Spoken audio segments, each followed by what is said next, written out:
El tema de la energía en las células es un tema sumamente complejo y largo de explicar. Es por eso que decidimos preparar esta clase, una pequeña clase donde vamos a poder ver las bases de la utilización o la generación de la energía dentro del ámbito de las células.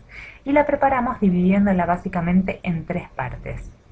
En la primera parte, muy importante, vamos a ver para qué se utiliza para qué se utiliza esta energía dentro de las células, para qué la usamos, para qué necesita una célula utilizar energía. En el segundo de los pasos vamos a hablar de dónde podemos visualizar la energía, cómo se ve la energía dentro de una célula. Y último punto, y el más importante, vamos a hablar del cómo, de cómo se genera esta energía. Entonces, para hablar del primero de los puntos, del para qué, uno de los puntos más importantes, vamos a llevarlo acá y vamos a decir que las células necesitan energía para cumplir prácticamente todas sus funciones. Por ejemplo, la necesita para dividirse, lo necesita para poder moverse o desplazarse. Muchas de las células necesitan transportarse a otros lugares dentro del cuerpo o desplazarse, por ejemplo, un linfocito, un macrófago, que son células del sistema inmune, necesitan desplazarse hasta el lugar donde hay daño o hay una infección. Hay células que necesitan cambiar de forma para poder ejercer una función. Ese cambio de forma requiere energía también. Y muy importante, y lo hacen todas las células, se necesita energía para generar moléculas o estructuras nuevas. Por ejemplo, para generar proteínas, necesito sí o sí mucha energía para esos procesos. Y todos estos procesos celulares o todas estas funciones en realidad están armadas o están desarrolladas a través de lo que conocemos como las reacciones químicas o las reacciones bioquímicas. ¿Qué quiero decir con esto? Que tanto la división celular como el movimiento, los cambios de forma o la generación de nuevas moléculas, todas están llevadas a cabo a través de diversas reacciones químicas. ¿Qué es una reacción química? Básicamente es un sustrato o una molécula, por ejemplo, vamos a decir un aminoácido, que se convierte en un producto. En el caso de la generación de proteínas, aminoácidos que se convierten en proteínas. ¿Y qué necesito para convertir un aminoácido en proteínas? Varias cosas, pero por lo general, dos de las cosas que siempre se necesitan o casi siempre se necesitan son enzimas, que son unas proteínas especiales que tienen actividad, y se necesita, para nuestro video lo más importante, energía. La mayoría o muchas de estas reacciones químicas necesitan energía.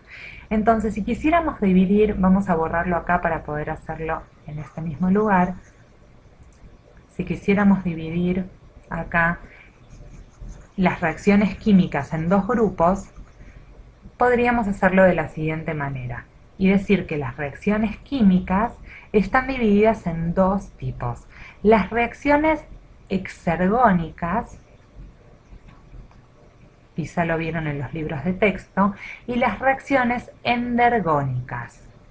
Estos nombres tan chistosos implican cambios en la energía.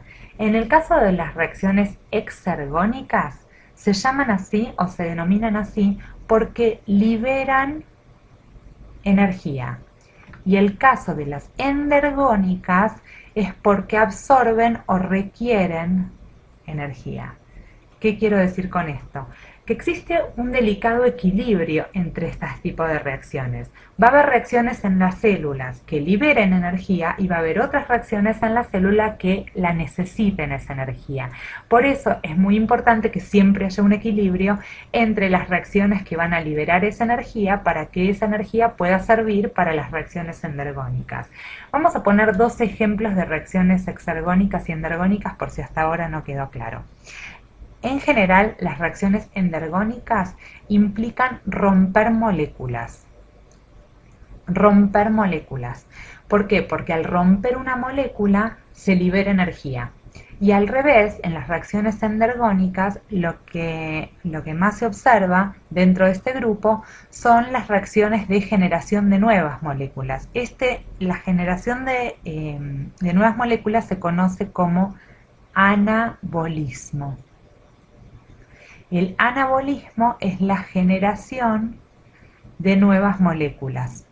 En cambio, la ruptura se la conoce como catabolismo,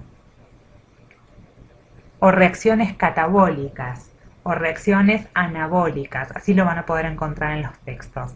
Entonces, volvemos, hay un equilibrio entre la reacción exergónica y las reacciones endergónicas. Ahora, me gustaría a esta altura que alguien me pudiera preguntar, esta energía que se libera aquí y se va a absorber aquí, ¿cómo la vemos? ¿Dónde está esa energía? ¿Está suelta en el citoplasma de las células? No, esa energía tiene que ser almacenada en algún lugar cuando se está liberando para que cuando necesite utilizarla para mis reacciones endergónicas esté lista. Entonces pasemos aquí abajo para entender cómo es el proceso de almacenamiento de energía. Vamos a escribir acá almacenamiento. Almacenamiento. Bien. El almacenamiento de energía se lleva a cabo a través de una estructura que la vemos acá, que se llama ATP. El ATP es una molécula conocida como el adenosín trifosfato. Adenosín, por eso la T viene de tri y la P viene de fosfato en inglés. Adenosín trifosfato. ¿Qué es el adenosín trifosfato? Como dije, es una molécula, pero ¿qué la diferencia de otras moléculas para que esta haya sido la elegida como la molécula almacenadora de energía? La diferencia con otras moléculas es que esto que está acá son los 3 grupos fosfatos, por eso el trifosfato. Y de estos 3 grupos fosfatos, este enlace o esta unión entre fosfatos que está acá, es una unión de muy alta energía. ¿Qué quiere decir esto? Que cuando este fosfato se pega a todo el resto de la molécula, se guarda muchísima energía acá adentro. Esta reacción de colocar el último fosfato aquí es una reacción endergónica porque incluyo mucha energía en ponerla acá, ¿sí? Ahora, cuando el fosfato se rompe, vamos a dibujar acá como si fuera esta la molécula de ATP y dijimos que tiene 3 fosfatos.